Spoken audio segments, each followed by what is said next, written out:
निराला 90 दशक की वो अभिनेत्री जिन्होंने अपने अभिनय से करोड़ों लोगों के दिलों में राज किया और एक से बढ़कर एक हिट फिल्में दी। और रही बात सुपरस्टार की, तो उन्होंने कई सुपरस्टारों के बहुत बेहतरीन तरीके से फिल्में दी, चाहे वो आमिर खान हो या फिर गोविंदा हो या फिर अमिताभ बच्चन या संजय दत्त हो। उन्होंने सभी एक्टरों के साथ वो फिल्में की, वो अभिनय किया, जिसकी वजह से आज उन्हें लोग सराहते हैं। एक दौर था जब बॉलीवुड में सिर्फ एक नाम गूंजता था, मनीषा कोइराला। हर डायरेक्टर, हर प्रोड्यूसर उन्हें अपनी फिल्म का चेहरा बनाना चाहता था। क्यों? क्योंकि उनकी आंखों में सिर्फ खूबसूरती नहीं, एक अधूरी कहानी बसती थी। उनकी मुस्कान किसी जादू से कम नहीं लगती थी। ऐसा लगता था जैसे पर्दे पर कोई परी उतर आई हो। लेकिन फिर एक दिन सब कुछ बदल गया। एक खबर आई और उस एक लाइन ने पूरी इंडस्ट्री को झकझोर कर रख दिया।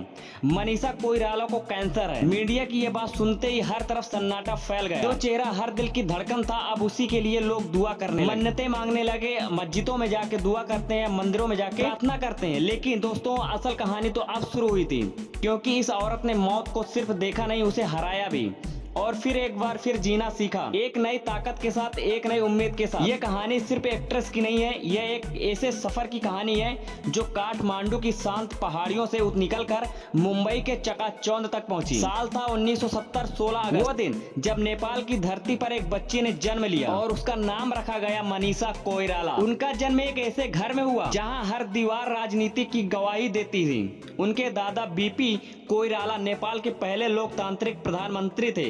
एक नेता, एक क्रांतिकारी, एक इतिहास। लेकिन मनीषा की आंखों में वो सत्ता नहीं थी, वो राजनीति नहीं थी। उनकी आंखों में कैमरे की चमक थी, पर्दे पर जीने का सपना था। उसे सिनेमा से मोहब्बत थी, आर्ट से इश्क था और सबसे बड़ी बात, उसके पास था अपने सपनों का पीछा करने का हौसला। जहां एक तरफ पूरा परिवार चाहता था कि वो भी राजनीतिक के नक्शे कदम पर चलें, वही मनीषा ने एक अलग रास्ता चुना, कठिन, अनजान, लेकिन उसका अपना। अपने सपनों की पोटली बांधी और मनीषा निकल पड़ी नेपाल से मुंबई की ओर, बगैर किसी गॉडफादर के, बगैर किसी पहचान के। सिर्फ भरोसा था खुद पर, अपने टैलेंट पर। मुंबई एक ऐसा शहर जहां हर दिन हजारों सपने जन्म लेते हैं, लेकिन पूरे सिर्फ गिने चुने होते हैं। और मनीषा उन्हीं में से एक थी जो सपनों को लेकर नेपाल से मुंबई आई थी और उन्होंने सोचा था कि आगे चलकर इंडस्ट्री पे राज करेंगी और एक नाम कमाएंगी अपने टैलेंट पे। जबकि कोई इनका गॉडफादर मुंबई में नहीं था, कोई पहचान नहीं था, उसके बावजूद इन्होंने संघर्ष किया, ऑडिशन दिया और आगे चल के इन्होंने फिल्मों में काम भी किया। साल था 1991। यही वो साल था जब किस्मत ने दरवाजा खटखटाया। सुभाष घई जो डायरेक्टर से उनकी फिल्म सौदागर में उन्हें पहला ब्रेक मिला। उस फिल्म में काम मिलते ही पहली फिल्म में उन्हें मिला था दिलीप कुमार जी और राजकुमार जी जैसे लीजेंड्स का साथ। दोनों लीजेंड्स के साथ इन्होंने काम किया और उस दिन मनीषा ने सिर्फ एक फिल्म नहीं की, उन्होंने अपने नाम की एक पहचान भी गढ़ी। सौदागर फिल्म सुपरहिट रही और मनीषा रातों रात बन गई बॉलीवुड की नई सनसनी। ना कोई गॉडफादर, ना कोई सिफारिश, सिर्फ हुनर था और उसके पीछे पसीना, और पसीने से बंधा एक सपना था जो उन्हें एक सुपर एक्ट्रेस बना दिया। 90 का दशक, बॉलीवुड का वो दौर जब पर्दे पर कहानियां जिंदा होती थी और उन्हें कहानियों में एक चेहरा बार बार नजर आता था, मनीषा कोइराला जी। उस दौर में उन्होंने सिर्फ फिल्में नहीं की, उन्होंने किरदारों को महसूस किया, जिया और अमर कर दिया।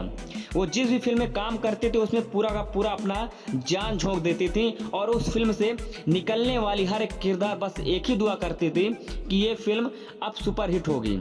1992-42 जहां उनका किरदार प्यारे लव का प्रतीक बन गया।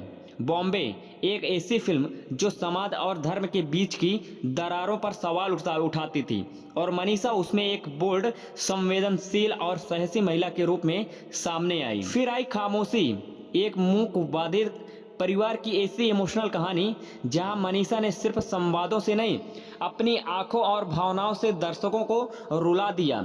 उनकी फिल्मों को देखने के बाद दर्शक रोने लगते थे, भावुक हो जाते थे और कैसे कैसे भूल सकते हैं हम दिल से। जहां उन्होंने शाहरुख खान के सामने खड़ी होकर एक दमदार और जटिल किरदार निभाया, एक ऐसी महिला जो प्यार और दर्द के बीच फंसी थी। मनीषा सिर्फ एक खूबसूरत चेहरा नहीं थी, वो एक ऐसी परिपक्व अभिनेत्री थी जो अपने हर किरदार में जान फूंक देती थी। उनकी आंखें संवाद करती थी और उनकी खामोशी भी बहुत कुछ कह जाती थी। चमकते हुए पर्दे के पीछे हमेशा एक सच्चाई छिपी होती है और मनीषा कोइराला की जिंदगी भी इस सच्चाई से अछूती नहीं रही। वो भी इन पर्दों में छिपी रह गईं। जहां कैमरे की लाइट्स में वो मुस्कुराती रहीं तो वही निजी जिंदगी में वो अंदर ही अंदर टूटती रहीं। ऐसा होता है कि जब कोई एक्टर बाहर से मुस्कुराता है तो उसके अंदर की जिंदगी हमेशा टूटती रहती है, लेकिन दुनिया की चकाचौंध और लाइट्स के सामने मुस्कुराना उनका मजबूरी हो जाता है। रिश्ते बने लेकिन निभा ना सके। 2010 में उन्होंने शादी की सम्राट दहल से, एक नेपाली बिजनेसमैन थे, उनसे उन्होंने 2010 में शादी की। लगा कि अब शायद जिंदगी पटरी पर लौट आएगी, एक थके हुए दिल को शायद सुकून मिल जाएगा, लेकिन ये खौफ ही ज्यादा देर टिक नहीं पाया। सिर्फ 2 साल का ब्रेक था, 2012 में उन्होंने तलाक हो गया। 2010 में उन्होंने शादी की और 2012 यानी कि 2 साल के अंदर ही इन्होंने तलाक ले लिया। जिस भीड़ ने उन्हें कभी ताली दी थी, अब वही भीड़ खामोश थी और इस खामोशी में मनीषा की जिंदगी में एक दस्तक देने लगे तन्हाई, अकेलापन और गहरा डिप्रेशन। वो हंसती रही दुनिया के लिए, लेकिन अंदर से वो धीरे धीरे बिखरने लगी। 2012 का साल था जब मनीषा कोइराला की जिंदगी जैसे थम सी गई। एक डॉक्टर की रिपोर्ट ने सब कुछ बदल कर रख दिया, आपको ओरी कैंसर है। दोस्तों, जब इस बात को डॉक्टर ने कहा तो बस इतनी सी बात थी, लेकिन उसके एक वाक्य ने जैसे जिंदगी के रंग चुरा लिए।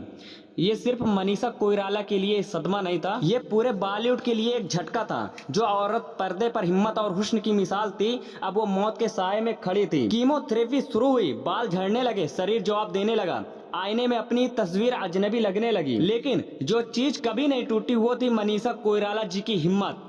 उन्होंने हिम्मत बना रखी और वो टूटी नहीं। उन्होंने हार नहीं मानी, वो चली गई न्यूयॉर्क। एक लंबा और दर्द भरा इलाज शुरू हुआ। हर दिन हर रात एक नई लड़ाई होती थी। कभी बदन जवाब देता था तो कभी मन रोता था, लेकिन फिर भी मनीषा ने जिंदगी से प्यार करना नहीं छोड़ा। उन्हें पता था कि ये लड़ाई उन्हें सिर्फ उनके लिए नहीं है, यह हर उस इंसान के लिए जो जिंदगी में हार मान लेने की कगार पर खड़ा होता है। मौत उनके दरवाजे तक आई, लेकिन उन्होंने दरवाजा बंद कर दिया और कहा, अभी नहीं, अभी मुझे और जीना है, अपनों के लिए जीना है, लोगों के लिए जीना है। और फिर 2015 का वो साल था जब दिन आया जब खुद डॉक्टर ने कहा, you are cancerous free. Manisha Koirala ji ऐसा मुस्कुराई, लेकिन वो मुस्कान सिर्फ जिंदा होने की नहीं थी, वो मुस्कान थी एक नई शुरुआत की। उन्होंने कहा, अब मैं सिर्फ जीने के लिए नहीं, दूसरों को प्रेरित करने के लिए जीऊंगी। उन्होंने वो किया जो बहुत से लोग नहीं कर पाते। अपनी जिंदगी की हर सच्चाई, हर डर, हर कमजोरी को कागज पर उतार दिया। अपनी आत्मकथा में जिसका नाम था हीलेड, इस किताब में उन्होंने कैंसर से जंग, रिश्तों की टूटन, आत्मसंघर्ष और आत्मविश्वास की वापसी को बिना किसी बनावट, बिना किसी शर्म के बताया। और फिर वो लौटी, इस बार भी स्क्रीन पर नहीं, एक मिशन पर। फिल्म थी संजू। संजू में जब उन्होंने नरगिस दत्त का किरदार निभाया तो दर्शक सिर्फ उनकी एक्टिंग नहीं देख रहे थे, वो देख रहे थे एक ऐसी औरत को जिसने मौत को हराया था और अब एक माँ की ममता में हर दर्द को सच्चाई से जी रही थी। अब मनीषा कोइराला जी सिर्फ एक एक्ट्रेस नहीं थी, वो बन चुकी थी लाखों लोगों के लिए एक उम्मीद, एक प्रेरणा, एक मिसाल। उनकी कहानी हमें सिखाती है कि जिंदगी में चाहे जितने भी तूफान आए, अगर हौसला जिंदा हो तो हर अंधेरे के बाद रोशनी लौटती है। मनीषा कोइराला जी एक नाम, एक चेहरा और अब एक जीती जागती प्रेरणा है। आज मनीषा कोइराला जी सिर्फ फिल्म नहीं करती, वो जिंदगी की एक मिशन की तरह जी रही हैं। वो आज कैंसर अवेयरनेस, महिलाओं की हिम्मत और मेंटल हेल्थ जैसे बेहद जरूरी मुद्दों पर खुलकर बोलती हैं। वो जाती हैं कॉलेजों में, मेडिकल फोर्स में और मंचों पर खड़ी होकर एक ही बात दोहराती हैं, डरिए मत, लड़िए, जिंदगी खूबसूरत है। उनकी स्पीच सिर्फ शब्द नहीं होती, वो होती है एक जीवन का निचोड़ और उनकी एक बात आज लाखों दिलों में गूंज रही है। जब आप मौत के करीब जाते हैं तभी असली जिंदगी का मतलब समझ आता है। उनके चेहरे पर अब भी वही मुस्कान है, लेकिन अब उनमें दर्द नहीं बल्कि एक ऐसा सुकून है जो सिर्फ मौत को हरा कर जीने वालों के चेहरे पर होता है। मनीषा कोइराला जी आज भी चमक रही हैं, पर अब कैमरे की रोशनी से नहीं, अपनी आत्मा की रोशनी से।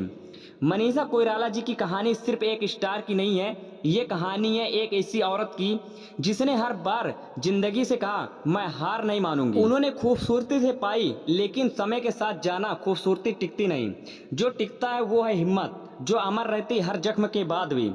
उन्होंने दर्द झेला, रिश्तों की टूटन देखी, कैंसर जैसी जानलेवा बीमारी से लड़ी, लेकिन कभी झुकी नहीं, कभी रुकी नहीं।